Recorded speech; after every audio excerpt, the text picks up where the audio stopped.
अस्सलाम वालेकुम। Programme face to face के साथ मैं हूं कोमल सलीम। नाज़रीन, जैसे जैसे ज़माना तरक्की याफ्ता हो रहा है वहीं जराइम की नौयत भी बदल रही है। टेक्नोलॉजी के इस दौर में जराइम का तरीका कार कानून नाफिज करने वाले इदारों के लिए किसी चैलेंज से कम नहीं। डिजिटल फ्रॉड, बैनुल-अक़वामी क्रिमिनल नेटवर्क्स, ब्लैकमेलिंग, जाली शनाख्त के जरिए माली जराइम और यहाँ तक के अज़ा की पेवंदकारी जैसे गैर कानूनी धंधे भी मुआशरे की जड़ों को खोखला कर रहे हैं। इस तनाज़र में FIA की जिम्मेदारियां पहले से कहीं ज़्यादा वसी और अहम हो चुकी हैं। ये एक ऐसा इदारा है जो मनी लॉन्ड्रिंग, इंसानी स्मगलिंग, करप्शन, मुआशी जराइम और दहशत गर्दी की माली मुआवनत जैसे हसास और पेचीदा मामलात में जराइम की रोकथाम के लिए मरकजी किरदार अदा करता है। आज हमारे साथ मौजूद हैं director FIA captain retired Mohammad Ali Zia साहब। इनसे हम बात करेंगे और जानेंगे कि अगर लाहौर रीजन की बात करें तो यहाँ पे क्राइम को कंट्रोल करने के लिए जो है वो FIA क्या किरदार अदा कर रहा है और इस टाइम FIA को कौन कौन से चैलेंजेस जो हैं वो दरपेश हैं। अस्सलाम वालेकुम। जी, अस्सलाम वालेकुम जी। बहुत शुक्रिया आज अपना कीमती वक्त हमें देने का। अली साहब, सबसे पहले तो बताइएगा कि जो FIA लाहौर है उसका मौजूदा किरदार क्या है और इसके अगर विजन के बारे में हम बात करें तो वो क्या है? सबसे पहले तो थैंक यू वेरी मच जी एक अपॉर्चुनिटी देने का, क्योंकि जो FIA है और उसका जो रोल है ये आम तौर पे उन्हीं लोगों को ज़्यादा उसका अंदाज़ा होता है जो लोग किसी न किसी तरीके से बिलवास्ता या बिलावास्ता इसके साथ कोई ऐसे क्राइम के विक्टिम बन जाते हैं और बहुत लेट हम तक अप्रोच करते हैं, जब तक बहुत सारी चीज़ें जो हैं वो फिर हमारे भी एम्बेड से निकल चुकी होती हैं और जो उसका एक क्रिमिनल है उसका फ़ायदा उठा चुका होता है। So thank you very much कि आपने एक अपॉर्चुनिटी दी कि मैं आपकी वसातत से लोगों को थोड़ी इस पर आगाही दे सकूँ। सबसे पहले जो FIA का मेन किरदार है बीइंग अ फेडरल एजेंसी, इसका जो प्राइम टाइटल है वो एक वाइट कॉलर क्राइम जो है उसके क्रिमिनल्स के अगेंस्ट ही अपनी कार्रवाई करता है। अगर उसको मैं फर्दर डायसेक्ट करूँ इनटू डिफरेंट जी। सेक्शंस, तो सबसे पहले जो इसका सबसे मेन रोल है जो कि आजकल पब्लिक के लिए बहुत ज़रूरी है जानना, वो है ह्यूमन ट्रैफिकिंग या ह्यूमन स्मगलिंग के जी। ख़िलाफ़ काम करना। और इसी तरह वीज़ा के फ्रॉड लोगों के साथ हो जाते हैं, उनको नेशनलिटीज़ और उनको मुख्तलिफ जॉब्स के नाम पे उनको स्कैम किए जाते हैं। सो वो FIA के मैंडेट में आता है। इसके साथ साथ अगर कोई बैंकिंग सर्कल में, कमर्शियल बैंकिंग के अंदर किसी तरह से उनके साथ बैंक फ्रॉड हो जाता है या जिसमें बैंक का कोई अमला या कोई ऐसी प्राइवेट पार्टी जो बैंक के किसी अमले की मदद और इमदाद के साथ उनको कैसा नुकसान पहुंचाती है, तो उस सिलसिले में भी FIA से रुजू किया जा सकता है।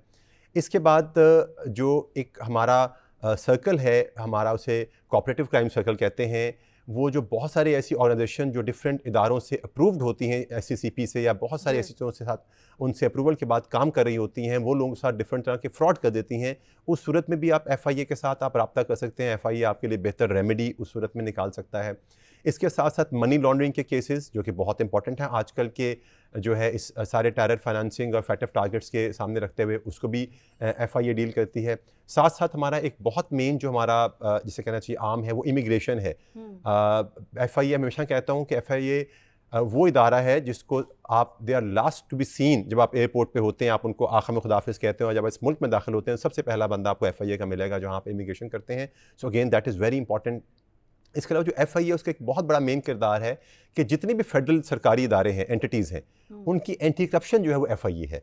यानी आपको किसी भी सरकारी इदारे के साथ किसी ऐसी तरह से उन्होंने आपसे कोई ऐसी ब्राइबरी डिमांड की है या कोई ऐसी अपनी SOPs की वायलेशन की है, अपने टिपिकल सरकारी इख्तियारात से तजावज़ किया है, तो उसकी शिकायत भी FIA में की जा सकती है।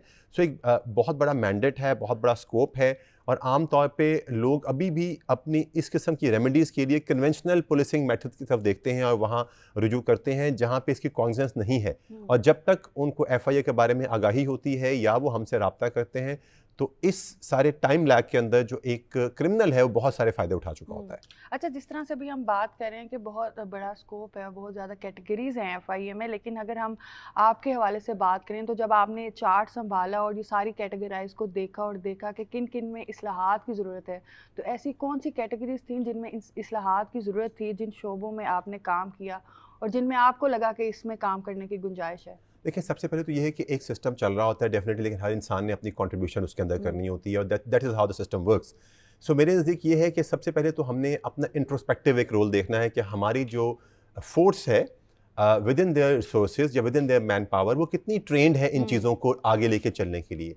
सो उसमें यह है कि बिलाशुबा हमारे जो तफ्तीशी हैं, हमारे जो IOs हैं, हमारे जो अफसरान हैं, वो इन्हीं किस्म के केसेस के साथ साथ डील कर रहे होते हैं, लेकिन एक लेटेस्ट एमर्जिंग कानून में अमेंडमेंट के साथ साथ और डिफरेंट वाइट कॉलर क्राइम के चैलेंज के साथ साथ अपनी जो एक इस्लाह है या अपनी ट्रेनिंग है वो बहुत ज़रूरी है। सो सबसे पहला जोर जो मैंने दिया यहाँ पे आके वो ट्रेनिंग पे दिया। हमने हफ्ते में एक दिन मुतय्यन किया जिसमें हम एक सर्कल के तमाम अफसरान को बुलाते हैं, आईओज़ को बुलाते हैं, और उनके हमारे तकरीबन 4 घंटे का एक ट्रेनिंग सेशन होता है वीकली बेसिस पे, हर हफ्ते, एवरी वीक। उसमें ना सिर्फ हम उनको जो तफ्तीश में आने वाले मसाइल हैं उन पर बात करते हैं, जो मुख्तलिफ इवॉल्विंग ट्रेंड्स हैं towards the white collar crime, और जिस तरह से लोग इन कवानीन के अंदर मौजूद सो कॉल्ड लूप होल्स या ग्रे एरियाज़ में ऑपरेट करने की कोशिश करते हैं, उसके ऊपर उनको केस स्टडीज़ दी जाती हैं। हम जुडिशरी के मुख्तलिफ अफसरान से रिक्वेस्ट करते हैं वो आके इनको जो ट्रायल के दरमियान मुख्तलिफ उनको चैलेंजेस का सामना करना पड़ता है हमारी तफ्तीश में, मुख्तलिफ लूप होल्स हुक्म की वजह से, वो उनको उस पर ट्रेनिंग देते हैं। सो उस पर बात होती है। सबसे पहले ट्रेनिंग एक वो आस्पेक्ट था जिस पे मैंने कंसंट्रेट किया। दूसरा जो बहुत मेन आस्पेक्ट है वो है रेशनलाइजेशन ऑफ टास्क डिस्ट्रीब्यूशन, कि आप जो टास्क है उसको रेशनलाइज करें। हमारे, अगर मैं आपको सिर्फ एक फिगर्स बताऊं तो इसी साल में हमारी 3 कैटेगरीज होती हैं। एक नॉर्मल कंप्लेंट हमारे पास आता है, हम एक कंप्लेंट इंडोर्स करते हैं, उसको वेरिफिकेशन कहते हैं। उसको हमें 15 दिन के अंदर उसको हमें सॉर्ट आउट करना होता है कि वेदर फैक्ट्स पे है कि नहीं। सो तकरीबन 8000 के करीब तो सिर्फ वेरिफिकेशन है जो अब तक इस साल हमें रिसीव हो चुकी हैं, 8000। इसके अलावा उन वेरिफिकेशन में से हम ऑलमोस्ट 4000 के करीब चीज़ों की इंक्वायरी स्टार्ट कर चुके हैं। इंक्वायरी हमारा एक फिर लीगल प्रोसीजर है जो नेक्स्ट स्टेज है, जिसमें हमारा प्रॉपर आईओ जो है उस पूरी चीज़ पे आगे प्रोब करता है कि जो एक, यानी एक टू सम एक्सटेंट हम ये प्रूव कर देते हैं कि जो कंप्लेंट आई है उसमें सदाकत है, तो फिर उसको इंक्वायरी की स्टेज पे उसको प्रोब किया जाता है, जिसका मिनिमम टाइम 90 डेज है। उसके बाद जब वो तकरीबन 4000 के करीब हमारी इंक्वायरीज अब तक रजिस्टर हो चुकी हैं, और जब इंक्वायरी मेच्योर होती है और हम उसको एफआईआर की स्टेज पे लेके जाते हैं, जिसको हम फर्स्ट इन्फॉर्मेशन रिपोर्ट नॉर्मली कहते हैं, लेकिन एफआईआर में हम उसको इंक्वायरी के बाद रजिस्टर करते हैं। तकरीबन वो हम 1000 के करीब एफआईआर इस साल रजिस्टर कर चुके हैं। सो इन तमाम कैटेगरीज में जो मेरे पास एक इफेक्टिव जो एक मैन पावर है वो ऑलमोस्ट कोई 160 के करीब टोटल मैन पावर है, जिसमें से ऑलमोस्ट 100 के करीब मेरे आईओज हैं जिन्होंने इंक्वायरीज या एफआईआर करनी होती है। तो सेकंड जो मेरा फोकस था कि हम इसमें टास्क डिस्ट्रीब्यूशन इस तरह से करें कि जो बर्डन है एक आईओ के ऊपर उसको रेशनलाइज किया जा सके, और इस लिहाज से अगर उनमें कोई कमी भी है उनकी कैपेसिटी में तो कैपेसिटी बिल्ड की जा सके, ताकि उनको केसेस इक्वल डिस्ट्रीब्यूशन पे दिए जा सकें, ताकि उन पे भी बर्डन एक लेवल से आए। और जो इसमें ऐसे कंप्लेनेंट्स हैं जो इसलिए उनकी चीज़ें डिले हो रही हैं कि एक आईओ या एक इंसान, एक ऑफिसर के पास बोझ ज़्यादा है, उसको डिस्ट्रीब्यूशन यूँ की जाए कि इसमें हम स्पीड ला सकें। सो ये मेरे 2 फोकस थे। फर्दर मैं इस पर मज़ीद भी बात कर सकता हूँ। सो डेफिनेटली इसके बाद जो एक बहुत अहम चीज़ मैं समझता हूँ वो है कि आप चीज़ों को मेरिट पे प्रोसीड करें, क्योंकि बहुत सारी ऐसी चीज़ें होती हैं, बहुत सारे ऐसे इश्यूज होते हैं जो कि नॉन कॉग्निबल होते हैं हमारे एफआईए के एम्बेट में। लोगों को जल्दी रेमेडी चाहिए होती है। बाद ऐसी चीज़ें होती हैं जो कि एफआईए का डायरेक्टली मैंडेट नहीं बनती, वो उसकी रेमेडी मुख्तलिफ सिविल कोर्ट या और मुख्तलिफ महकमों की तरफ से दी जा सकती है। सो हम कोशिश कर रहे हैं कि हम उसी मैंडेट के अंदर रहते हुए काम करें, ताकि हम अपने एक्चुअल वर्क लोड को आइडेंटिफाई करें और रियल टाइम में लोगों को हम रिलीफ दे सकें। अली साहब, इसी बात को आगे बढ़ाएंगे। जिस तरह से 8000 केस आपने कहा वेरिफिकेशन के लिए आपको आए हैं, तो बर्डन डेफिनेटली ज़्यादा है, और लोगों की ये शिकायत भी रहती हैं कि उनकी कंप्लेंट्स या उनकी जो वेरिफिकेशन है या केस को फर्दर जो एक्शंस होता है वो लेट हो जाते हैं। तो जिस तरह से आपने बताया कि जो स्टाफ है, आईओज़ हैं, वो कम है, तो इसका किस तरह से हल किया जा सकता है ताकि ये बर्डन भी जो है वो डिस्ट्रीब्यूट हो और जो स्पीड है वो भी तेज़ हो? देखिए, ये हमेशा से बड़ा रेलेवेंट क्वेश्चन रहेगा, और ये जो सप्लाई एंड डिमांड का गैप है सिर्फ एफआईए में नहीं है। मेरा ख्याल है कि हम इस मुल्क में, मैं आई हैव एक लंबा अरसा पुलिस फोर्स के अंदर मैंने एज अ फील्ड ऑफिसर काम किया। सो वहाँ अगर मैन पावर ज़्यादा भी है तो उसी लिहाज से हमारे चैलेंजेस वहाँ पे डिफरेंट होते हैं विज़ावी। इसी तरह सेम गोज़ फॉर एफआईए, और मेरा ख्याल है किसी भी इदारे के लिए शायद यही सूरत हाल होगी। इसमें बेसिकली 2 तरह से इस सप्लाई एंड डिमांड के गैप को कवर किया जा सकता है। एक तो जो पब्लिक जो हमारा है, जो हमारे एक आम लोगों का जो एक एक्सपेक्टेशन है फ्रॉम द रिलीफ, वो एक क्विक रेमेडी की तरफ जाती है। मतलब मैं अगर आपको बताऊं कि इन 8000 में से निस्फ से ज़्यादा ऐसी वेरिफिकेशन है जो कि एफआईए के एम्बेट में स्टैंड ही नहीं करती थी। लेकिन लाजिम बात है अवेयरनेस नहीं होती, या अवेयरनेस होती है तो कहीं ना कहीं से उनको इस तरह से गाइड कर दिया जाता है कि जी आप अपनी कंप्लेंट को इस तरह से मोल्ड करें कि हम उसको किसी लीगल एम्बेट ऑफ एफआईए के अंदर ले आएं। क्योंकि ये भी लोगों को पता है कि एफआईए स्ट्रिक्टली एक्शन करता है और तो उसकी जो स्पीड है वो as compare to other platforms तेज होती है, तो फिर वो इस एम्बेट में जब लाना चाहेंगे। सो अब जब आखिर देखिए, एक वेरिफिकेशन के लिए एक चीज़ हमारे पास एप्लीकेशन आई है, उस पर फैक्ट्स को प्रोब करने के लिए हमारे एक ऑफिसर का 10 से 15 दिन का टाइम लग रहा है। और डेफिनेटली अगर हम वहीं पे, अब हम कोशिश करते हैं कि हमने एक कंप्लेंट सेल का एक मैकेनिज्म बनाया है जहां पे हमने कंप्लेंट सेल ऑफिसर को हमने डेजिग्नेट किया, जो कि ग्रेड 18 के एक ऑफिसर है हमारे, और मैं खुद भी लोगों को सुनता हूँ, तो हम कोशिश करते हैं कि जब कंप्लेंट हमारे पास वॉक इन आता है उसी स्टेज पे उसको थोड़ा सा सॉर्ट आउट किया जाए और जो अननेसेसरी बर्डन है उसको वेव ऑफ किया जाए। सो आपने बिल्कुल वैलिड पॉइंट उठाया, जो हमारा एक गैप है between the expectation of people, so many complaints जो बहुत सारी आ रही हैं, और फिर हमने जो डिलीवरी देनी है उस गैप को कवर अप करने के लिए ये बहुत ज़रूरी है कि हमारे फिल्टर्स लगे हों, और जो ऐसे कंप्लेनेंट हैं या ऐसे लोग हैं जिनका जायज़ हक बनता है FIA की तरफ, उनको एड्रेस किया जा सके, और जो ऐसे लोग हैं जो कि जिनको मज़ीद किसी बेहतर लीगल प्रोसीडिंग गाइड किया जा सकता है, या जो किसी की चीज़ों को मोल्ड करके सिर्फ FIA करना इस्तेमाल करना चाह रहे हैं, उनको स्टेज 1 पे ही उनको। अच्छा, आप देखें ना कि जो सिर्फ मोल्ड करते हैं केस को सिर्फ FIA को इस्तेमाल करने के लिए, जिस तरह से आप बात कर रहे हैं, तो जो लीगली केस होते हैं उनकी वजह से कितना सफ़र करते हैं। एग्जैक्टली ऐसा ही है। आप देखेंगे जब आप एक चीज़ पे आप चीज़ों का बर्डन इस तरह से बढ़ा देंगे कि आपको उसको भी वेरीफाई करने में टाइम लगेगा, तो जो एक्चुअल जो इंसान जो कंप्लेनेंट है, जो एक्चुअली सफ़र हुआ है और जिसका FIA का काम बनता है उसको रिलीफ देना, उस पर इसका असर आएगा। सो हमने डिफरेंट फिल्टर्स ऐड किए हैं कि हम जो इस तरह की चीज़ें हैं उनको हम वेरिफिकेशन स्टेज पे ख़त्म कर दें, उनको बिला वजह इंक्वायरी स्टेज पे हम ना लेके आएँ, और जब इंक्वायरी स्टेज पे हम एक चीज़ को लेके आएँ तो वो इतना क्रेडिबल हो, वो इतना वेट स्टैंड करती हो कि हम अपने लोगों को रिलीफ उसमें दे सकें। अच्छा, जिस तरह से अली साहब आप पुलिस में भी रहे हैं, और हमने देखा है कि पुलिस कल्चर जो है अब बहुत तब्दील हो रहा है, दिन ब दिन बेहतरी आ रही है, और जो अवाम है उसका एतमाद जो है वो पुलिस कल्चर पे बहाल हो रहा है। इसी तरह FIA के हवाले से बात करें तो आपको क्या लगता है कि अवाम का उसी तरह से जो एतमाद है वो बहाल हो रहा है? क्योंकि जिस तरह से आपने बताया कि आते ही आपने एक बहुत अच्छा इनिशिएटिव लिया है जो FIA ऑफिसर्स की ट्रेनिंग्स का लिया है, तो इस हवाले से मज़ीद बताइएगा कि इन ट्रेनिंग्स की वजह से कितनी बेहतरी आप देखते हैं, और मज़ीद आप क्या समझते हैं कि किस चीज़ पे, जिस तरह से पुलिस कल्चर को चेंज करने के बारे में हम बात करें, FIA में मज़ीद बेहतरी के लिए और क्या किया जा रहा है? It's always a time taking procedure, और ये एक जिस तरह हर जो स्टेप आप लेते हैं वो टुवर्ड्स पब्लिक इंटरेस्ट अगर होगा तो असर आएगा, फ़र्क आएगा। जिस तरह पहले मैंने आपसे कहा कि हम हर चीज़ में अगर यही कह दें कि पब्लिक रिस्पॉन्सिबिलिटी है और पब्लिक को अवेयर होना चाहिए, तो फिर तो हम कभी भी इम्प्रूव नहीं कर सकते। इंट्रोस्पेक्शन जो है या इम्प्रूवमेंट है, उसका पहला पार्ट ये होता है कि आप अपने अंदर देखें, खुद अपने अंदर झाँकें, खुद एहतसाबी का अमल करें और उसमें देखें, और ट्रेनिंग से डेफिनेटली फ़र्क आएगा। दूसरी बात यह है कि मैं आपसे एग्री करता हूँ कि जो कल्चर में तब्दीली है उसमें इंफ्रास्ट्रक्चर का एक बहुत बड़ा रोल ज़रूर होता है कि आप अच्छी बिल्डिंग्स, अच्छे सेटअप्स बनाते हैं तो उससे आप अच्छा एक रोल देते हैं कल्चर को, लेकिन साथ साथ अपने जो स्टाफ की ग्रूमिंग है वो बहुत बड़ा एक फ़र्क डालती है, क्योंकि at the end of the day लोगों को गर्ज़ है अपने एक मसले के साथ। तो मैं समझता हूँ कि जिस तरह से हम चल रहे हैं, जिस तरह से राइटफुल फोरम में हम लोगों को एड्रेस कर रहे हैं, मैं उसकी आपको छोटी सी मिसाल दूंगा कि इतने अरसे में तक हमारा जो एक सबसे बड़ा चैलेंज हमें फेस करना पड़ता है वो हमें एंटी ह्यूमन ट्रैफिकिंग या वीज़ा फ्रॉड में करना पड़ता है, क्योंकि एक ऐसा क्राइम है जो कि आजकल लोगों को पता है, आपको वो ये समझते हैं कि बाहर के मुल्कों में हालांकि इन्फ्लेशन ने हर तरफ हिट किया है और इकॉनमी हर तरफ जो ऐसी नहीं है कि अब बाहर को बड़ी फ्री नौकरियां और बड़ी कोई, लेकिन लोगों के ज़िम्मे माइंड ये चीज़ें हैं कि हम बाहर चले जाएंगे, बेहतर पैसा कमाएंगे, लोगों को वो देख देख के इंप्रेस होते हैं अपनी फैमिलीज़ में, दूर दराज लोगों में। सो एक बहुत कल्चर है कि लोग ऐसे लोगों के झांसे में फंस जाते हैं।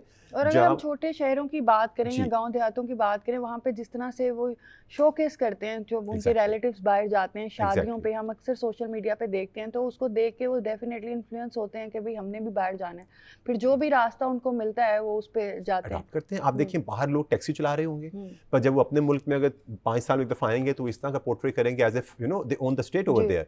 अब इस तरह की वजह से जो हमारे वहाँ के यंग माइंडसेट्स हैं, उनको लगता है कि सब कुछ दुनिया का बाहरी है। अब वो डिट्रैक होते हैं और यकीन करें बड़ी हैंडसम अमाउंट्स, यानी उस अमाउंट से इस मुल्क में एक छोटी सी दुकान खोली जा सकती है। आप यकीन करें 40-40, 50-50 लाख रुपए देते हैं इन लोगों को इस किस्म की फेक इमिग्रेशन के लिए, वीज़ाज के लिए 15 लाख 20 लाख, आप यकीन करें इतना पैसा देते हैं जिससे आप एक छोटा मोटा काम, छोटी मोटी दुकान यहाँ खोल सकते हैं, लेकिन वो टेम्पटेशन है।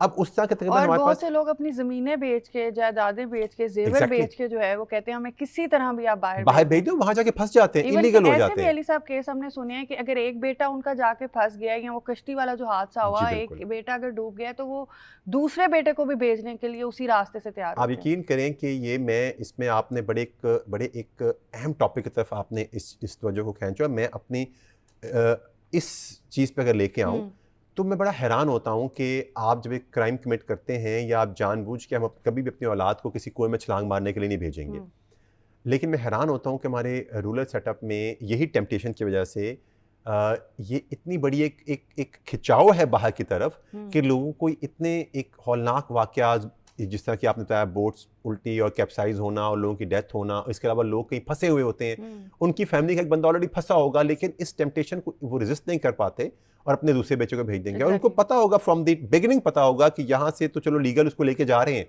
आगे से ऐसे इलीगल चीज़ें इस्तेमाल होंगी जिससे हमारा बच्चा फंस सकता है।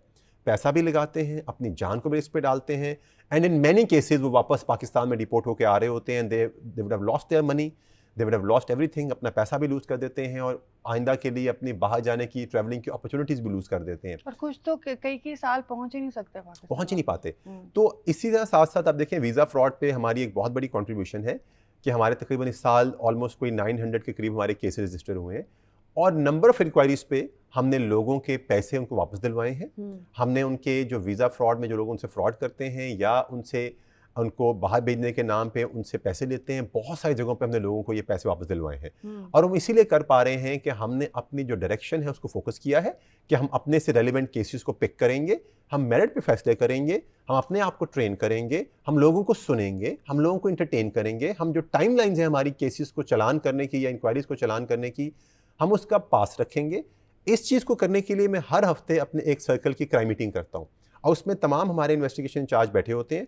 हम टाइमलाइंस के ऊपर एफआईआर जो है चलान हुई नहीं हुई उसको हम इंश्योर करते हैं और उसके बाद हम मुख्तलिफ हमारी जोनल बोर्ड की प्रोसीडिंग्स हैं, टेक्निकल टर्म्स हैं, लेकिन मैं आपको इसलिए बता रहा हूँ कि जो लोग उसको समझ सकते हैं वो समझ जाएंगे और जो नहीं तो उनके लिए मैं हमेशा हाजिर हूँ कि हम वो जो रिस्पॉन्सिबिलिटीज़ हैं कि फौरी तौर पर केसेस को चलान किया जाए, इंक्वायरीज को फाइनलाइज किया जाए, उसको हम बहुत ज़्यादा अब स्पीड अप कर रहे हैं, उस पर बहुत ज़्यादा फोकस है हमारा और अल्टीमेटली इसका फ़ायदा पब्लिक को जाएगा और पब्लिक की सेटिस्फेक्शन को जाएगा। क्योंकि जब हम चीज़ों को एक्सपेडाइट करके फाइनलाइज करेंगे तो जो कहते हैं ना जस्टिस डिलेज जस्टिस डिनाइड, तो हम जब उन चीज़ों का फैसला जल्दी करेंगे, क्योंकि ऑलरेडी इस सिस्टम इनको बहुत लेट हुआ होता है हम तक पहुँचते पहुँचते, तो हम कोशिश कर रहे हैं कि हम उनको जल्द अज जल्द इस चीज़ की रेमेडी। अच्छा, आप तक पहुँचते पहुँचते कुछ तो लेट होके एटलीस्ट देर आए दुरुस्त आ जाते हैं, लेकिन ऐसे लोग जो पहुँच ही नहीं पाते, जिस तरह से हम बात कर रहे हैं कि अगर एक बेटा उनका कहीं फंस जाता है या कोई हादसा हो जाता है तो वो दूसरे बेटे को भी भेजने को तैयार होते हैं, तो ऐसे लोग डेफिनेटली उन एजेंट्स के अगेंस्ट जो है वो कंप्लेंट्स भी नहीं करवाते। तो यहाँ पे आप लोगों के जो चैलेंज है वो मज़ीद बढ़ जाता है। तो जो ट्रैवल एजेंट्स होते हैं उनकी किस तरह से स्क्रूटनी की जाती है और जो इस वक्त आवाम आपको देख रहे हैं अगर वो लीगल तरीके से बाहर जाना चाहें तो उस हवाले से एफआईए किस तरह से उनकी मदद करते हैं? देखिए, पहली बात तो ये है कि जिस तरह आपने बड़ा पॉइंट आउट किया कि इस पूरे मैकेनिज्म को किस तरह बेहतर एम्बिट में लाया जाए। पहली बात तो ये है कि जो हमारे लिए लोग अपने जहन से ख्याल निकालें, अब जो ट्रैफिकिंग पर्सन के नए लॉज हैं उसमें जो बंदा इलीगली बाहर गया है उसको एक विक्टिम का स्टेटस मिल गया है। ठीक है। सो अगर ट्रैवल एजेंट को आपको डराता है या आपको धमकाता है कि जी आपने जानबूझ के हमसे इलीगली बाहर जाने के लिए सो कॉल एग्री किया तो अगर हम फंसेंगे तो आप भी फंसेंगे, ऐसा बिल्कुल नहीं है, ऐसा बिल्कुल नहीं है। चाहे आपको इसका नॉलेज था या नहीं था, आप हमारे पास एज अ कंप्लेनेंट है, आप हमारे पास एज अ विक्टिम है, सो प्लीज कम ओवर, आप इन लोगों के झांसे में ना आए। दूसरी बात, आप खुद देखिए कि अगर एक आदमी आपसे एक प्रोडक्ट के वो पैसे मांग रहा है जो उसकी मार्केट प्राइस नहीं है, तो आप समझ जाइए कि वो आपको कोई ना कोई या धोखा दे रहा है या कोई गलत चीज़ दे रहा है। देखिए ना, अगर एक चीज़ है, आप एक प्रोडक्ट बाजार से लेने जाते हो, आपको पता है कि इसकी वैल्यू 100 रुपये है और कोई बंदा आपसे उसके 200 मांगता है या 50 मांगता है, दोनों सूरतों में आपको शक होना चाहिए कि अगर 50 मांग रहा है तो शायद कोई गलत चीज़ दे रहा होगा, फेक प्रोडक्ट दे रहा होगा। 200 मांग रहा है तो डेफिनेटली कहीं ना कहीं कोई ऐसा काम जरूर है कि मुझे अगर मार्केट प्राइस से ऊपर प्राइस दे रहा है तो there is something wrong about it. तो अगर आपने लीगली ट्रैवल करना है तो यहाँ पे एक bureau of immigration and protectorate का या ओवरसीज का एक महकमा है जिनकी यहाँ पे एक प्रोटेक्टरेट का ऑफिस है। अगर आप जाना चाहते हैं तो उनके पास रजिस्टर्ड OEPs होते हैं। OEPs और ओवरसीज एम्प्लॉयमेंट प्रोवाइडर्स होते हैं जिनके पास एक कोटा होता है, बाहर की नौकरियों का कोटा होता है। आप उन लीगल लोगों से रब्ता करें क्योंकि वो एक लॉ के या एक गवर्नमेंट के एम्बिट में आते हैं। अगर वो गलत करेंगे तो उनकी श्योरिटीज हैं, उनके लाइसेंसेज हैं, उनके खिलाफ प्रोसीड करना बहुत आसान है। आप इन OEPs के जरिए एम्प्लॉयमेंट लें, डायरेक्ट एम्प्लॉयमेंट ना लें, क्योंकि लोग डायरेक्ट एम्प्लॉयमेंट के नाम पे आपको नौकरियां देते हैं, प्रोटेक्टेड की स्टैंप्स भी लगवा देते हैं और फिर आप बाहर जाके फंस जाते हैं। आप इन रजिस्टर्ड OEPs के जरिए आप जॉब्स लें और उसके बाद फिर उनको हम इनकरेज करते हैं। हमारा उनसे एक लिज़ॉन होता है और वहाँ पे जो लोग रजिस्टर्ड एम्प्लॉयमेंट में जाते हैं उनको डेफिनेटली वहाँ पे इतने मसाइल का सामना नहीं करना पड़ता। कोई ऐसे मसाइल आते भी हैं तो there is a proper forum to address those particular issues. And secondly, मैं तो इस चीज़ की भी ऑफर देने को तैयार हूँ कि अगर आप किसी तरह से किसी भी वीज़ा प्रोवाइडर या कंसल्टेंट के बारे में, चूंकि हमारी एक डेटाबेस होती है हमारा जो एंटी ह्यूमन ट्रैफिकिंग सेल है AHTC का ठोकर न्याज बेग पे डेटाबेस होती है। अगर आपको कोई ऐसा ल्योर इन कर रहा है, so just come out to that office, just come out to my office. अगर आप जानना चाहते हैं किसी ट्रैवल एजेंट की क्रेडिबिलिटी, तो we will support you on that. हमें बहुत सारे हमारे दोस्त अहबाब, हमारे बहुत सारे जानने वाले हमें किसी हज पे जाने के लिए, उम्रा पे जाने के लिए, बच्चों की कंसल्टेंसी के लिए हमसे मुख्तलिफ एजेंसीज की क्रेडिबिलिटीज पूछ रहे होते हैं। So once we are giving them this thing as a favour, so हम ये एक किसी भी आदमी को हम ये क्रेडिबिलिटी के ऊपर उनको बता सकते हैं कि जी ये क्रेडिबिलिटी है। और डेफिनेटली हमारे पास एक डाटाबेस है, क्रिमिनल रिकॉर्ड है। अबव ऑल अब हमने एक क्रिमिनल रिकॉर्ड, एक क्रिमिनल लिस्टिंग कर ली है, प्रोफाइलिंग कर ली है ऐसे ट्रैवल एजेंट्स की जो कि लोगों को धोखा देते हैं, फ्रॉड करते हैं। उसके बाद जब किसी एक आधे केस में पकड़े जाते हैं, लोगों को पैसे देके उनसे सेटलमेंट कर लेते हैं आउट ऑफ द कोर्ट। उनको या तो FIA के पास आने नहीं देते, या अगर FIA के पास पहुंच चुके होते हैं तो उनसे सेटलमेंट कर लेते हैं और अपनी दरख्वास्त उनकी विड्रॉ करवा लेते हैं। अब हमने ये फैसला किया है कि ऐसे क्रॉनिक किस्म के ट्रैवल एजेंट्स को वेदर उनसे कंप्लेनेंट एग्री करे या ना करे, हम स्पेयर नहीं करेंगे। We will proceed against them. हमने 3-4 माह लिए, अपनी टीम को डेडिकेट किया। इसमें हमने अपने एडिशनल डायरेक्टर AHTC को, लिस्ट हैव बीन प्रिपेयर्ड, और इंशाल्लाह उनके खिलाफ हम प्रॉपर एक्शन करेंगे, उनको हम पाबंदी सलासिल करेंगे और प्रॉपर तौर पे उनकी ब्लैक लिस्टिंग करेंगे। अच्छा, इसमें एक और भी बड़ा चैलेंज ये है कि जिस तरह से हम छोटे शहरों की या देहातों की बात कर रहे हैं, जहाँ पे ज़्यादा मोस्टली केसेस जो हैं वहाँ से आते हैं, तो वहाँ पे लोग एजुकेटेड भी नहीं होते। ये भी बड़ा चैलेंज होता है, तो उनको डी ट्रैक जो है वो करना ईजी होता है। जी, आप देखें कि मेरा ख्याल है कि अब आपकी बात बिल्कुल मैं एग्री करूँगा, लेकिन अब दौर ऐसा आ गया है कि एक लड़का या एक बच्चा या बच्ची जिसने अगर प्राइमरी पास नहीं किया लेकिन मोबाइल का इस्तेमाल करना जानता है वो, और आज तक खबर तक हर बंदे की एक्सेस है। अब आप टीवी के आगे नहीं बैठते खबरनामा सुनने के लिए, आपके यूट्यूब पे, मोबाइल पे बहुत सारी चीज़ें अपने आप पहुंच रही होती हैं। इस तरह के बोट इंसिडेंट्स, इस तरह की चीज़ें, जैसा कि बहुत बड़े वाक़यात हैं, ये तो ऐसा एक सोशल टैबो बन जाते हैं जो कि इतने मीडिया पे, सोशल मीडिया पे इतनी प्रोजेक्शन मिलती है कि लोग अवेयर होते हैं। बाद में फंसने के और बाद में FIA के ऑफिस आने के, आप पहले भी हमें कंसल्ट कर सकते हैं। आप पहले भी हमारे पास आ सकते हैं कि जी हमें ये चीज़ें पता लग रही हैं, क्या इस कंपनी की क्रेडिबिलिटी है, क्या चीज़ें हैं। हमारे पास मुख्तलिफ इदारों से हमारा एक लाइजॉन है। आप इतना अवेयर हों कि आपके साथ इस तरह का कोई भी इशू आए ही ना, सबसे बड़ी इंपॉर्टेंट बात तो ये है। अभी चलते हैं अली साहब एक ब्रेक की तरफ, और नाज़रीन ब्रेक के बाद अपने प्रोग्राम को आगे बढ़ाते हैं।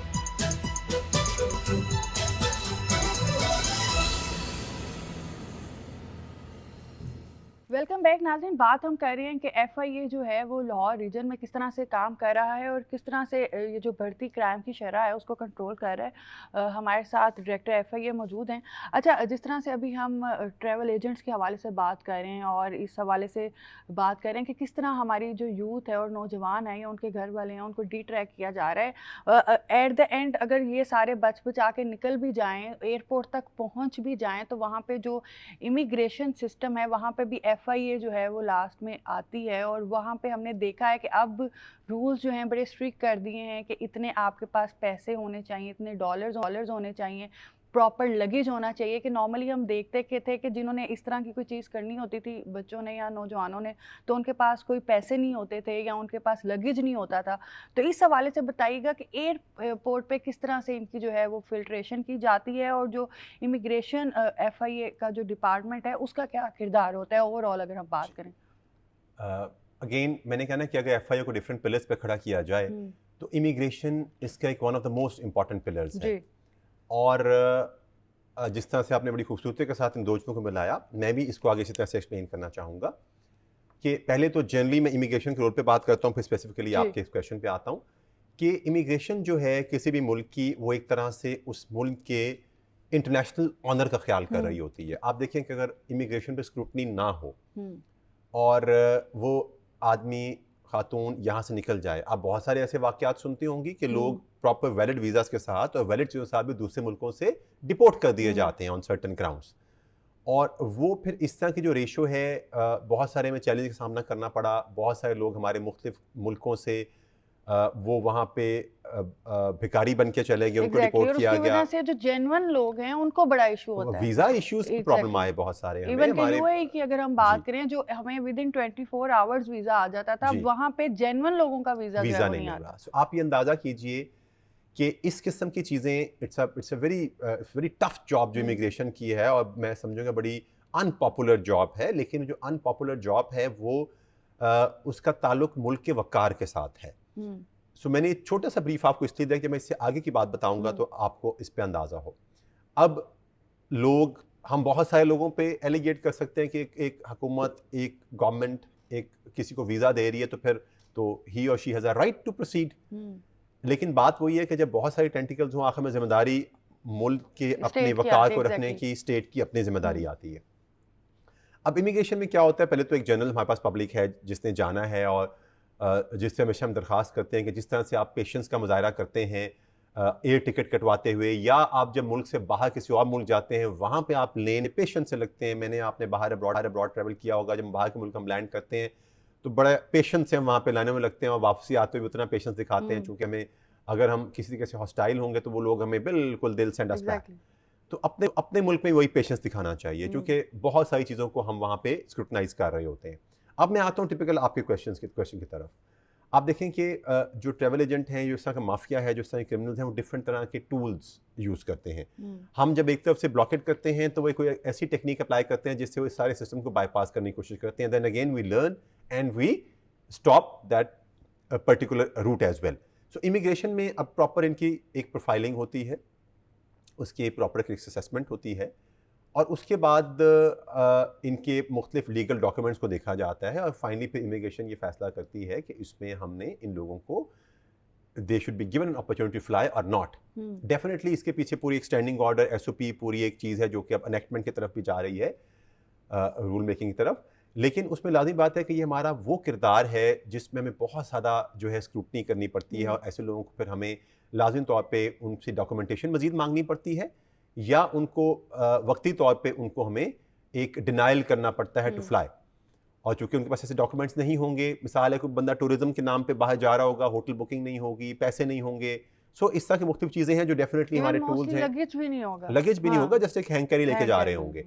और तो इस तरह के तमाम टूल्स हमारे पास होते हैं, जिन टूल्स की बुनियाद पर फिर इनसे हम फर्दर डॉक्यूमेंट्स का एक टाइम दे के इनको कहते हैं कि आप इस तरह के डॉक्यूमेंट्स लेके आएँ। अगर आप लेजिटिमेट ट्रैवलर हैं तो ये तमाम चीज़ें आपके पास होनी चाहिए।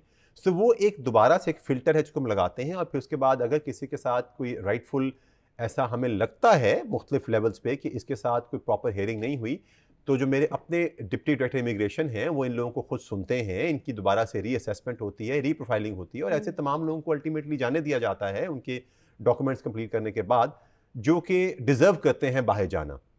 लेकिन ऐसे वाक़यात भी हमारे सामने पेश आए जब हमने लोगों को एक बिल्कुल, जिसे कहते हैं ना कि बिल्कुल एक अप फ्रंट इंटरव्यू किया, तो वो लोग बोलना शुरू हो गए कि जी हमें तो फलान ट्रैवल एजेंट ने भेजा, हमें तो उन्होंने कहा जी कि आप यहाँ से यहाँ ऐसे जाएंगे, तो उसके बाद आप यहाँ चले जाएंगे।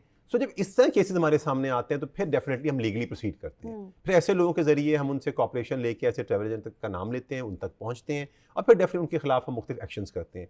सो ये एक ऐसा अमल है जिस पे हमें बहुत ज़्यादा इस पे ध्यान देना पड़ता है, बहुत फोकस करना पड़ता है, बहुत सारे हमें गिले शिकवे भी लेने पड़ते हैं, but definitely for the state and for the I would say कि हमें ग्रीन पासपोर्ट की एक उसकी नेकनामी के लिए सारा कुछ हमें करना पड़ता है, और it's a challenge for us. अच्छा, लम्हा फिक्रिया तो ये है कि आप ये देखें कि हज और उम्रे के नाम पे भी जो है वो फ्रॉड किया जाता है। आप ये देखिए कि मैं शायद यहाँ पे कोशिश कर रहा हूँ कि कंपोजर रखा जाए, चूँकि मुख्तलिफ हमारे अपने डिपार्टमेंट की भी एक कंपोजर के साथ चलना होता है, और फिर लोगों की भी अपनी सेंसिटिविटी होती है। बट अब यकीन करें कि एक खातून ऐसी आ जाएगी जिसने 2.5-3 महीने का उम्रे का वीज़ा लिया होगा, और अगर उसका फाइनेंशियल बैकग्राउंड देखेंगे कुछ भी नहीं होगा। फिर ऐसे लोग वहाँ जाके बैगरी में शामिल हो जाते हैं, और फिर वहाँ से डिपोर्ट होते हैं, और फिर अगेन मैंने कहा फिर हमारे मुल्क का एक जो नाम है वो ख़राब होता है। सो देखिए कि हमें किस किस तरह के चैलेंजेस से गुजरना पड़ता है। हमारे एक ऑफिशियल को एक इमिग्रेशन काउंटर पे बैठ के किस तरह चंद मिनटों के अंदर अपने एक्सपीरियंस पे बेस करते हुए कितने डिफिकल्ट डिसीजन लेने पड़ते हैं। ये जज करना होता है कि क्या ये बंदा ठीक है कि नहीं है। Exactly. So it's not an easy job, कोई आसान काम नहीं है। आप देखें आप देखें कि इमिग्रेशन जो है लाहौर जो एयरपोर्ट है, डेली एट एन एवरेज तकरीबन 80+ फ्लाइट्स हैं यहाँ पे, 83-84 इंटरनेशनल जो फ्लाइट्स यहाँ पे होती हैं। ऑलमोस्ट एट एन एवरेज 18-20,000 हमारे जो लोग हैं यहाँ पे वो डेली बेस पे फ्लाई कर रहे होते हैं आउट ऑफ द कंट्री में, मतलब जो जिनके इमिग्रेशन कर रहे होते हैं। गुड अबाउट 3 to 4,000 एवरेज पे फॉरनर्स आ रहे होते हैं। हम्म, तो देखें जहाँ इतना वर्कलोड है और जहाँ पे इतना ज़्यादा एक है, उसी के अंदर पे हमें ऐसे बहुत सारे लोगों को भी हमें सॉर्ट आउट करना पड़ता है, स्क्रूटनाइज करना पड़ता है। अच्छा अली साहब, अगर हम ये कहें कि टेक्नोलॉजी जब से ज़्यादा होना शुरू हो गई है, अब एआई का दौर है, तो लोगों को क्राइम्स के भी डिफरेंट वेज आ गए हैं कि किस तरह से हमने क्राइम करना है। क्रिमिनल भी जो हैं वो अलर्ट हो गए हैं और शार्प हो गए हैं। तो इस हवाले से बताइएगा कि पहले की निस्बतन अब जो इंक्वायरी है या इन्वेस्टिगेशन है या डिफरेंट केसेस हैं, कितने वो चैलेंजिंग रहते हैं, और ऐसा कोई केस जो भरपूर टेक्नोलॉजी को इस्तेमाल करके किया गया हो और जिसको आपने एक्सपोज किया हो, जो आप हमारे साथ शेयर करना चाहें। देखिए, एक तो ये है कि एफआईए की इन्वेस्टिगेशन अगर लर्निंग पॉइंट ऑफ व्यू से आप देखें, because it's a learning for me as well, I been here for like मैं 4-5 महीने से यहाँ पे हूँ, ये एक बड़ा खूबसूरत एक कहानी की तरह है, जिस कहानी में आप मफरूज़े नहीं लिख सकते। इसमें आपको एविडेंस बेस्ड तफ्तीश करनी है, और मैं समझता हूँ कि टेक्नोलॉजी की जो एडवांसमेंट है, आपको शायद ये मेरी बात इंडिफरेंट लगे, एफआईए के बेनिफिट में जाती है। उसकी वजह यह है कि जितना आप डिजिटल और जितना आप किसी भी रडार और एम्बेट में आएंगे, उतना आप एफआईए के लिए पकड़े जाना आपको आसान है। इसको मैं इस तरह से डिफाइन करूंगा आपको कि हमारी जो इन्वेस्टिगेशन है वो एक स्टेयर केस की तरह है कि आप पहली सीढ़ी चढ़ेंगे तो आप दूसरी सीढ़ी पे आप पहुंचेंगे। अगर आपने वाइट कॉलर क्राइम किसी आदमी को पकड़ना है, तो आप एज ए ले मैन उसको गुनाहगार या बेगुनाह नहीं कह सकते। आपने उसके ट्रांजैक्शंस, उसके बैंक रिकॉर्ड्स, उसकी बाकी परमिशन फ्रॉम डिफरेंट जो भी अथॉरिटीज़ हैं कंट्रोलिंग, उनके साथ उसकी पूरी एक सिस्टम को आपने पकड़ना है, और फिर आपने उसको लेके आना है, और फिर उसके बाद आपने उसको चालान की तरफ ले जाना है। मैं चूँकि इस पर्टिकुलर केस का रेफरेंस शायद इसलिए यहाँ देना मुनासिब नहीं समझूंगा, चूँकि अभी हमारे बहुत सारे केसेस ऐसे हैं जो कि मेच्योरिटी और ट्रायल की तरफ जा रहे हैं, फिर उनकी सेंटिटी पे फ़र्क पड़ता है। लेकिन मैं आपको ऐसे number of anti corruption cases, commercial banking cases और हमारे मनी लॉन्ड्रिंग केसेस की बात बता सकता हूँ, जिसमें बहुत खूबसूरती के साथ, मसलन एक केस का आपको मैं हवाला दूंगा। एक हमारे एक ऐसा केस हम ऐसा भी हैंडल कर रहे हैं जिसमें एक कंपनी ने बहुत सारे लोगों के साथ फ्रॉड किया। उन्होंने एक कंपनी रजिस्टर की, लेकिन बिल्कुल फेक लोगों के नाम पे रजिस्टर की, यानी वो जो 2 कैरेक्टर्स के नाम पे कंपनी रजिस्टर की गई, वो कैरेक्टर्स एग्जिस्ट ही नहीं करते। हमने सारा टेक्निकली उनके मोबाइल डाटाज, उनके सोशल मीडिया अकाउंट्स, जो उनके फिजिकल बंदे इसको प्रमोट कर रहे थे, उनकी रजिस्ट्रेशन जहाँ पे थी, हमने उस चीज़ को एक अनअर्थ कर लिया कि जिन 2 कैरेक्टर्स की तरफ हमें भगाया जा रहा है, वो 2 कैरेक्टर्स तो एग्जिस्ट ही नहीं करते। उनकी सारी प्रोफाइलिंग फेक बनाई गई है, और इतनी खूबसूरती से फेक बनाई गई है कि इवन एक कंट्रोलिंग जो एक महकमा अथॉरिटी जिसने उनको सैंक्शन देनी थी, उनको भी हुडविंग कर लिया गया। सो अब इसके बाद हम इसका प्रॉपर स्टॉक टेक कर रहे हैं, और इनको हम इंशाल्लाह बहुत जल्दी उनको हम प्रॉपरली कानून के कटहरे में लेके आएंगे।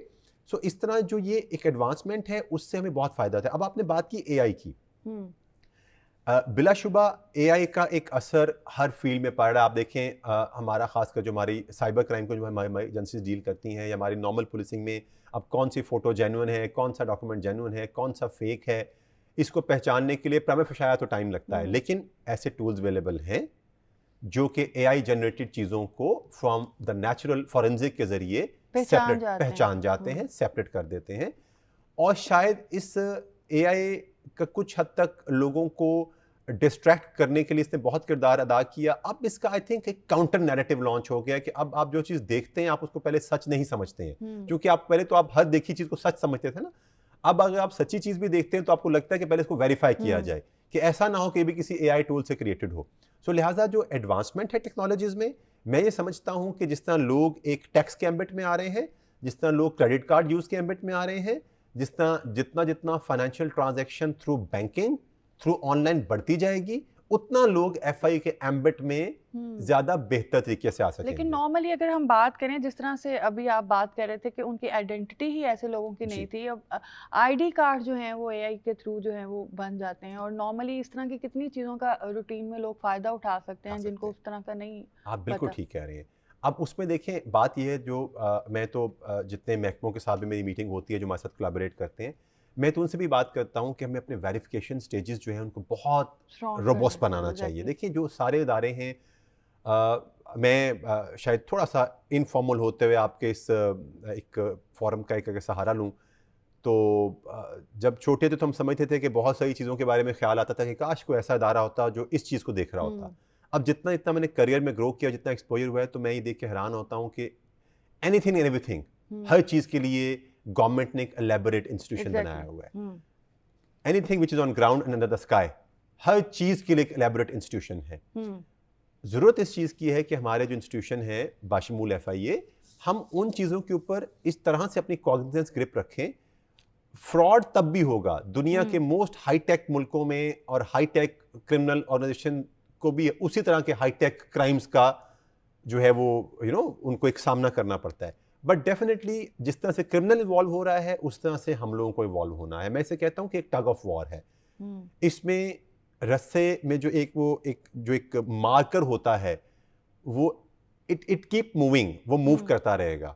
कभी वो क्रिमिनल की साइड पे थोड़ा ज़्यादा होगा, कभी लॉ एनफोर्सर की साइड पे ज़्यादा होगा। हमें हमेशा एफर्ट करनी है कि हमारा जोर, हमारी ट्रेनिंग, हमारी ग्रूमिंग, हमारी लॉ के अंदर अमेंडमेंट्स, हमारी अपनी एवोल्यूशन इतनी रैपिड, इतनी ऑन गोइंग, इतनी कंटिन्यूस होनी चाहिए, इतनी कंसिस्टेंट होनी चाहिए कि हम क्रिमिनल का जो है उसको हम फेस कर सकें। और अवाम जो है वो अवेयर होनी चाहिए देखिए कि उनका फ़ायदा ना उठा सके क्रिमिनल।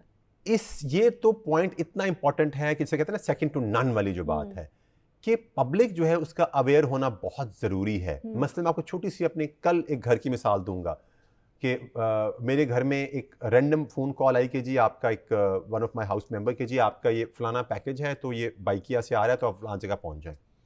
अब मेरे घर से इमीडिएटली मुझे कॉल आई कि जी आपने कुछ ऐसा ऑर्डर किया हुआ है कि आपने, मैंने कहा बिल्कुल भी नहीं, कुछ स्कैम होगा तो जो इंस्टेड कि मेरे घर से कोई मेंबर फौरन चला जाता या फौरन अप्रोच करता, या इस तरह के हमें मैसेजेस आ जाते हैं कि जी आपका वो पिन, आपका ATM कार्ड नया इशू हुआ है तो आपको पिन आएगा, ये दीजिए। सो हमें पता होना चाहिए कि एक बैंक आपको बार बार मैसेज देता है कि हम आपका रिकॉर्ड नहीं मांगते, आपका पिन नहीं मांगते। ऐसे बहुत सारे वाकयात हैं। हमें इन चीज़ों पर थोड़ा सा जो पब्लिक अवेयरनेस है, बहुत सारे इदारे कैंपेन कर रहे होते हैं। मेरा आपके पास आना भी एक तरह से एक कैंपेन की कड़ी है कि मैं लोगों को बताना चाहता हूं कि आप खुदारा शॉर्टकट्स की तरफ अट्रैक्ट ना हो। आपको वन फाइन मॉर्निंग कोई ऐसा TCS नहीं आ रहा, कोई ऐसा मोबाइल पे मैसेज नहीं आ रहा, कोई आपकी गाड़ी अचानक से नहीं निकल रही। किस्मत ने अगर मेहरबान होना है तो आपकी मेहनत पे मेहरबान होना है। जो है ना TCS लेके आते हैं और कहते हैं जी 2500 का आपने TCS करवाया था, और ये मेरे साथ भी एक बार हो आपको बहुत सारी ऐसी कॉल्स आएंगी, चाहे वो हमारा एम्बिट है या नहीं है। मैं बताना चाहूंगा आपको कि जी आपके बच्चे को हमने पकड़ लिया है, आप इतने पैसे जमा करवा दें तो आपको छोड़ देंगे। और लोग पैनिक होकर अपने बच्चे को कॉल करने बजाय उस बंदे को इसी पैसा जमा करवा देंगे। अच्छा, इस तरह के भी बड़े केसेस हैं कि बेनज़ीर इनकम सपोर्ट पे आपको 10,000 मिल रहा है, 5,000 मिल रहा है। अब ये इतना नॉर्मल हो गया, उसके बावजूद लोग जो हैं वो ट्रैप होते हैं अपनी। मैंने जैसा आपसे कहा ना, शॉर्टकट ये है कि अगर आप घर की सुबह उठ के आप इस इंतजार में हैं कि किस तरह से अचानक को आपको कॉल आएगी और चंद हजार और चंद लाख पैसे आ जाएंगे, तो वो मेहनत के बदले तो आ सकते हैं, अदरवाइज कोई ऐसा फार्मूला नहीं है, वो फिर आपको फ्रॉड तरफ ले जा रहा है। अच्छा, इसी तरह मनी लॉन्ड्रिंग और हवाला हुंडी के हवाले से बात करें तो गुज़िश्ता माह में हवाला हुंडी के 41 तकरीबन मुलजिम जो हैं वो पकड़े गए हैं, जबकि इनसे कब्जे में 7 करोड़ 34 लाख रुपए जो हैं वो लिए गए हैं। इस हवाले से बताइएगा कि इन लोगों का किस तरह से काउंटर किया जा रहा है।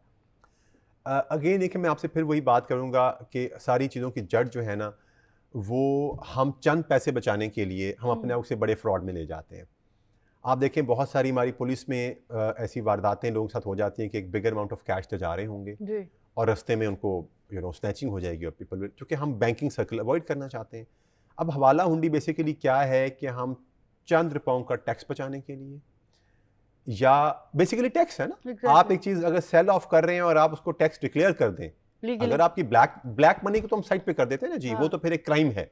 अब उस आदमी को तो हम कुछ नहीं समझा सकते, वो तो पकड़ा जाएगा और कानून के कटहरे में लेकिन आप अपने जायज पैसों को भी ब्लैक मनी में कन्वर्ट कर देते हैं, इसलिए क्योंकि टैक्स नहीं देना चाहते। अब मेरे पास ऐसे केसेस हैं जहां पे बहुत बहुत बड़ी बड़ी फर्म्स ने अपने टैक्स एवेड करने के लिए मुख्तलिफ लोगों के बेनामी अकाउंट्स में अपने सेल के पैसे पहुंचाए, और बाद में फिर डेफिनेटली आप जब इस तरह के काम करेंगे तो फिर आप फंसेंगे कहीं ना कहीं। तो यही बेसिकली हवाला हुंडी के कॉन्सेप्ट में है कि आप टैक्स एवेजन के लिए पैसे को दाएं से बाएं ट्रांजैक्शन के लिए यूज कर रहे हैं जो आप ऑथराइज नहीं है करने के लिए, एंड दैट्स अ क्राइम।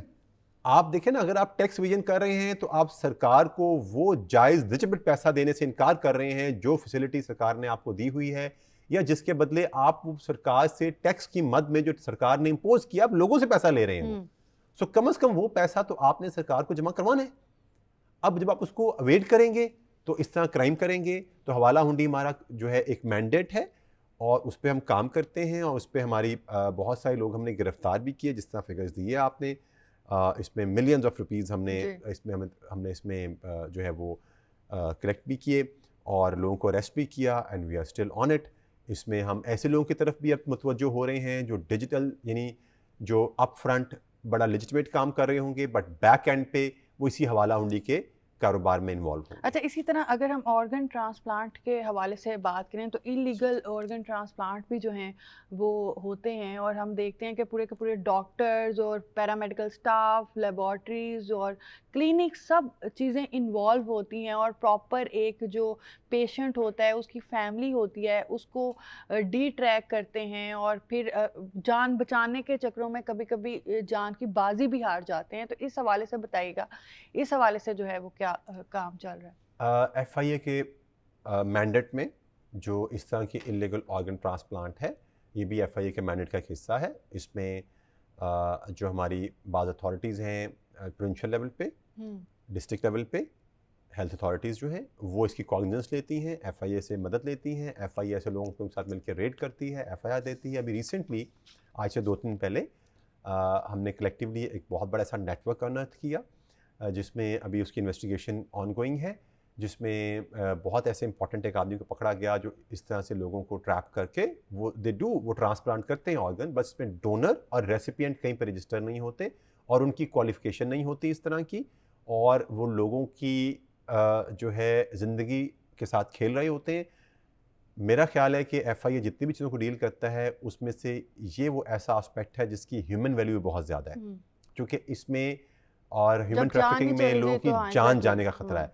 और इसमें हमारी जो काविशें हैं, हमारी कोऑर्डिनेशन जो है वो बहुत ज़्यादा है। इसी तरह जो ड्रग रेगुलेटरी अथॉरिटीज़ हैं उनके साथ मिलके जो इस किस्म की ऐसी जाली अद्वियात बनती हैं उन पे रेड करना, और इसी तरह इन्फ्रिंजमेंट जो लोग बाज़ प्रोडक्ट्स बना लेते हैं जाली, और ऐसे प्रोडक्ट्स भी बना लेते हैं जिनका ताल्लुक आपकी हेल्थ केयर के साथ होता है और आपके इवन कंस्ट्रक्शन मटेरियल के साथ होता है, जो कल को आपके लिए एक लो क्वालिटी में जान का भी खतरा बन सकते हैं, तो भी FIA के मैंडेट में आता है। इट्स अ वास्ट मैंडेट, और उसमें भी हम बाकी डिपार्टमेंट के साथ अच्छी कोऑर्डिनेशन रखते हुए उस पर हम काम कर रहे होते हैं। अच्छा, प्रोग्राम के एंड पे क्या मैसेज देना चाहेंगे? जिस तरह ओवरऑल हमने बात की है, चाहे ह्यूमन ट्रैफिकिंग हो, मनी लॉन्ड्रिंग, इस तरह का कोई भी कैटेगरी, कोई भी शोबा हो, जो अवाम है उसकी क्या जिम्मेदारी है? क्योंकि FIA अपना काम करती है, हुकूमत अपना काम करती है, पुलिस अपना काम करती है, लेकिन बात फिर वही है कि अगर अवाम अलर्ट हो और अगर अवाम को सही गलत की पहचान हो तो ये क्राइम रेट जो है वो कम हो जाए। देखिए, मैं अब तक के अपने एक पर्सनल लाइफ के एक्सपीरियंस में और ऑफिशियल लाइफ के एक्सपीरियंस में एक बात समझाऊँ कि हमें अपने फ़ैसला साजी करते हुए हमें ब्लैक एंड वाइट का अंदाज़ा हो जाता है, हमें अपने सही या गलत रास्ते का अंदाज़ा हो जाता है। सो मैं ये कहना चाहूँगा कि जब आपको अंदाज़ा हो तो खुदारा जानबूझ के इस तरह के स्कैम में ना फंसिए। ये इदारे, हमारा रोल आपके लिए सपोर्टिव है और होना चाहिए, स्पेशली उन लोगों की हद तक जो आपको इग्नोरेंस में धोखा दे गए, इग्नोरेंस की मात दे गए। लेकिन अगर आप जानबूझ के ऐसे क्राइम का हिस्सा बनेंगे तो डेफिनेटली आप ऐड कर रहे हैं towards the agony of those people जो एक्चुअल में जिनको कहीं ना कहीं हमारी ज़रूरत है। So awareness, awareness, awareness, education, education, education, इन चीज़ों का कोई नेमुल बदल नहीं है। आपको हम रेमेडी दे भी देंगे, आपके लिए हम उस क्रिमिनल तक पहुंच भी जाएंगे, बट जिस तरह की एग्नी, जिस तरह के सारी चीज़ से अपने एक गलत फैसले से आप गुजरेंगे, वो उस तरह से आपकी भरपाई नहीं होगा। आपको पैसा मिल जाएगा, आपको अपनी वो स्टेट ऑफ माइंड, वो टाइम, वो एनर्जी, वो इमोशन जो आपने ज़ाया किया अपने गलत फैसले की वजह से, वो वापस नहीं दिला सकता ना FIA ना कोई और इस मुल्क और इस दुनिया का इदारा। तो मैं आपसे कहना चाहूँगा कि आप आजकल हम एक होटल में खाना खाने जाते हैं तो खाने से पहले गूगल पे उसकी सर्चिंग कर रहे होते हैं कि मेन्यू कैसा है और कौन सी चीज़ मुझे खाने चाहिए। हम किसी स्कूल में एडमिशन लेने जाते हैं तो 500 लोगों से पूछते हैं कि वहाँ पे बच्चों की पढ़ाई कैसी है। हम कोई चीज़ खरीदने जाते हैं तो हम 10 लोगों से बात करते हैं कि यार मैं 100 रुपये की या 1000 रुपये की चीज़ खरीदूँ कि ना खरीदूँ। तो जब आप अपनी ज़िंदगियों का, अपने लाखों करोड़ की इन्वेस्टमेंट का, अपने बच्चों के, अपने भाइयों बहनों की ज़िंदगी, पैसे, सेहत का फैसला मुस्तकबिल का, करते हैं, एग्जैक्टली। तो वहाँ पे हम शॉर्टकट क्यों देखते हैं? सो काइंडली शॉर्टकट मत देखिए। बहुत शुक्रिया जी। नाज़रीन, हुकूमत या हुकूमती इदारे जिस तरह से हम बात करें वो तो अपना काम कर रहे हैं, लेकिन क्राइम को कंट्रोल करने के लिए, इस रेशो को कम करने के लिए सबसे ज़्यादा इम्पॉर्टेंट जो बात है वो ये है कि जो आप लोग हैं, जो अवाम है, उसमें अवेयरनेस होनी चाहिए। और कैप्टन साहब ने बड़ी अच्छी बात की कि शॉर्टकट कोई नहीं होता। तो जब भी हम कोई काम या कोई स्टेप ऐसा करते हैं, हमें पता होता है कि ये गलत है और ये शॉर्टकट है, लेकिन शॉर्टकट के लालच में जो है वो हम गलतियाँ कर जाते हैं, और वो गलतियाँ जो हैं अक्सर औकात हमें बहुत महंगी पड़ जाती हैं। इसी के साथ कोमल सलीम को दीजिए इजाज़त। अल्लाह हाफ़िज़।